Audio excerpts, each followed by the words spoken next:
نفسك تتخلص من دهون بطنك وجنابك والمنطقه دي مضايقاك وعايز تلزق بطنك في ظهرك وانت في البيت ومش قادر تروح الجيم، هقول لك على حاجه، كذا حاجه بسيطه خالص نعملها واحنا في البيت تفور لك بطنك ده جامد جدا. اول حاجه نبقى محتاجين اي جدار على الحيط اهو، اي جدار كده، وهشتغل بالراحه خالص اهو بالطريقه دي. بعد كده هعلي ركبتي شويه، بصوا اهو، ابدا اعلي ركبتي. طب لو ده بيوجعني واحده بس اهو، واحده بس 10 عدات، بعد كده بعكس، بعد كده تاني بالراحه خالص اهو، بصوا بالراحه خالص.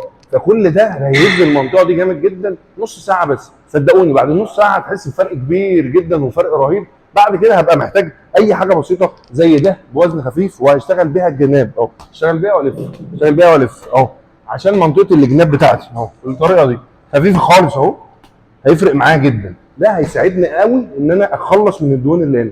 واهم حاجه ان انا لازم احافظ على الدايت بتاعي، ان انا لازم اقلل الدقيق ابيض او امنعه، اقلل الزيوت، ده هيفرق معايا جدا، والسكريات يا ريت نبعدها، والملح